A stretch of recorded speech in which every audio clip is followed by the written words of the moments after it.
दर्शकों, मैं आपको इस वीडियो में निर्जला एकादशी के बारे में बताने वाला हूं कि निर्जला एकादशी व्रत करने के क्या नियम हैं और उसकी व्रत कथा क्या है। कहते हैं, सर्वे भवन्तु सुखिनः, सर्वे सन्तु निरामया, सर्वे भद्राणि पश्यन्तु, माँ कश्चित् दुःख भावेत्। जो सभी को सुखी और निरोगी देखने की भावना से जीता है, उसको उसका फल 10 गुना बढ़ जाता है। तो आप इस कथा को सुनते हैं अथवा सुनाते हैं, और अगर हमारी आप इस वीडियो को अपने सभी इष्ट मित्रों को शेयर करते हैं तो इसका फल आपको 10 गुना प्राप्त होने वाला है। तो आप 10 गुना फल प्राप्त करने के लिए वंचित बिल्कुल भी ना रहें। आप इस वीडियो को पूरी सुनें और सुनने के बाद अपने इष्ट मित्रों को, परिवारजनों को ज़रूर शेयर करें, जिससे कि आपका लाभ 10 गुना और बढ़ सके। तो मैं आगे इस वीडियो में निर्जला एकादशी व्रत कथा सुनाने जा रहा हूँ, जो कि इस साल 18 जून 2024 को पड़ रही है। तो आप कथा और उसके नियम ध्यानपूर्वक सुने। राधे राधे। दर्शकों, मैं आपको इस वीडियो में निर्जला एकादशी व्रत कथा सुनाने जा रहा हूँ। आप ध्यानपूर्वक सुने। जो निर्जला एकादशी व्रत का फल है वह साल में पड़ने वाली 24 एकादशी व्रत के बराबर है। तो निर्जला एकादशी की व्रत कथा क्या है। युधिष्ठिर ने कहा, जनार्दन, अपरा का सारा महात्म्य मैंने सुन लिया। अपरा मतलब इससे जो पहले एकादशी आई थी ज्येष्ठ कृष्ण पक्ष में, वह अपरा एकादशी थी। तो जनार्दन, अपरा का सारा महात्म्य मैंने सुन लिया। अब ज्येष्ठ शुक्ल पक्ष में जो एकादशी हो उसका वर्णन कीजिए।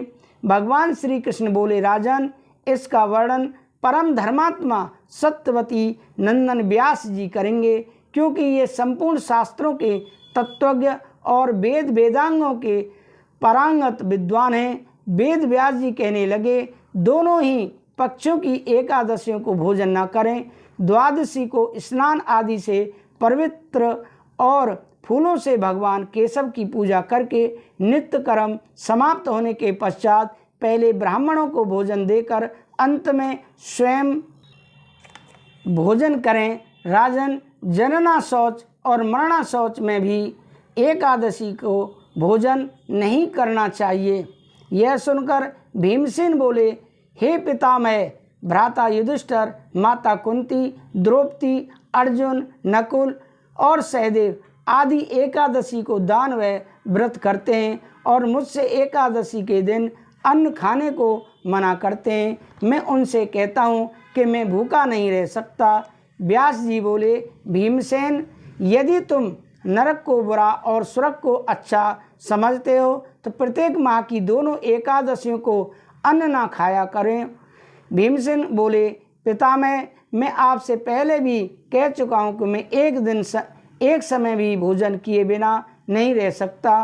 फिर मेरे लिए पूरे दिन का उपवास करना कठिन है। यदि मैं प्रयत्न करूं तो एक व्रत अवश्य कर सकता हूं। अतः आप मुझे कोई एक व्रत बताइए जिससे मुझे स्वर्ग की प्राप्ति हो। व्यास जी बोले, भीमसेन, कृष्ण और मिथुन संक्रांति के मध्य में ज्येष्ठ माह की शुक्ल पक्ष की एकादशी होती है, उसका निर्जला व्रत करना चाहिए। इस एकादशी के व्रत में स्नान और आचमन में जल वर्जित नहीं है। इस दिन भोजन करने से व्रत नष्ट हो जाता है। यदि सूर्योदय से सूर्यास्त तक मनुष्य जलपान न करे तो उसे 12 एकादशी के फल की प्राप्ति होती है। द्वादशी के दिन सूर्योदय से पहले उठना चाहिए और स्नान करके ब्राह्मणों को यथा योग्य दान देना चाहिए। इसके पश्चात भूखे ब्राह्मण को भोजन कराना चाहिए। तत्पश्चात स्वयं भोजन करना चाहिए। इसका फल संपूर्ण एकादशियों के फल के बराबर है। भीमसेन, स्वयं भगवान ने मुझसे कहा था कि इस एकादशी का पुण्य समस्त तीर्थों और दोनों के पुण्य के बराबर है। एक दिन निर्जल रहने से मनुष्य सब पापों से मुक्त हो जाता है। जो मनुष्य निर्जला एकादशी का व्रत करते हैं उनको मृत्यु के समय भयानक यमदूत नहीं दिखते हैं। उस समय भगवान विष्णु के यमदूत स्वर्ग से आते हैं और अपने पुष्पक विमान पर बिठाकर स्वर्ग ले जाते हैं। अतः संसार में सबसे श्रेष्ठ निर्जला एकादशी का व्रत है। अतः यत्न पूर्वक इस एकादशी का निर्जल व्रत करना चाहिए। उस दिन ओम नमो भगवते वासुदेवाय मंत्र का उच्चारण करना चाहिए। व्यास जी के ऐसे वचन सुनकर भीमसेन ने निर्जल व्रत किया। इसी एकादशी को पांडव द्वादशी भी कहते हैं। निर्जल व्रत करने से पहले भगवान की पूजा करनी चाहिए और उनसे विनय करना चाहिए कि मैं दूसरे दिन भोजन करूँगा, मैं इस व्रत को श्रद्धापूर्वक करूँगा, इससे मेरे सब पाप नष्ट हो जाएंगे। इस दिन एक बड़े वस्त्र से ढककर स्वर्ण सहित दान करना चाहिए। जो मनुष्य इस व्रत को 2 प्रहर में स्नान व तप आदि करके स्वर्ण का दान करते हैं उनको करोड़ स्वर्ण के दान का फल मिलता है। जो मनुष्य इस दिन यज्ञ होमादि करते हैं उसका फल वर्णन भी नहीं हो सकता है। इस निर्जला एकादशी व्रत से मनुष्य विष्णु लोक को जाता है। जो मनुष्य इस दिन अन्न खाते हैं उन्हें चांडाल समझना चाहिए। वे अंत में नरक में जाते हैं। ब्रह्म हत्यारे, मद्यपान करने वाले, चोरी करने वाले, गुरु से द्वेष करने वाले, असत्य बोलने वाले इस व्रत का करने से स्वर्ग को जाते हैं। हे कुंती पुत्र, जो पुरुष या स्त्री इस व्रत को श्रद्धापूर्वक करते हैं उनका निम्नलिखित कर्तव्य है। उन्हें सर्वप्रथम विष्णु भगवान की पूजा करनी चाहिए, तत्पश्चात गौदान करना चाहिए। उस दिन ब्राह्मणों को दक्षिणा, मिष्ठान आदि देना चाहिए। निर्जला के दिन अन्न, वस्त्र, छत्र, उपनहार मतलब जूते चप्पल आदि का दान करना चाहिए। जो मनुष्य इस कथा को प्रेम पूर्वक सुनते हैं या पढ़ते हैं उनको स्वर्ग की प्राप्ति होती है।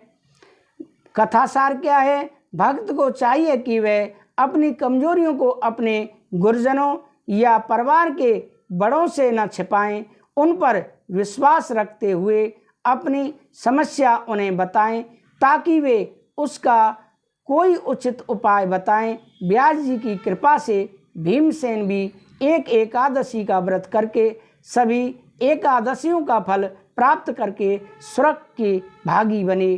तो दर्शकों, ये रही निर्जला एकादशी की कथा। अगर आप इस कथा को सुनते हैं अथवा सुनाते हैं तो आपको इसका फल 2 गुना मिलता है। अगर इस कथा को आप आगे भी शेयर करते हैं तो इसका फल 4 गुना हो जाता है। तो मैं निवेदन करता हूं कि आप 4 गुना फल प्राप्त करने के लिए इस हमारे YouTube पर अपलोड कथा को जरूर अपने सभी परिवारीजनों को, मित्रों को शेयर करना ना भूलें। मैं विदा लेता हूँ। राधे राधे, जय श्री राधे।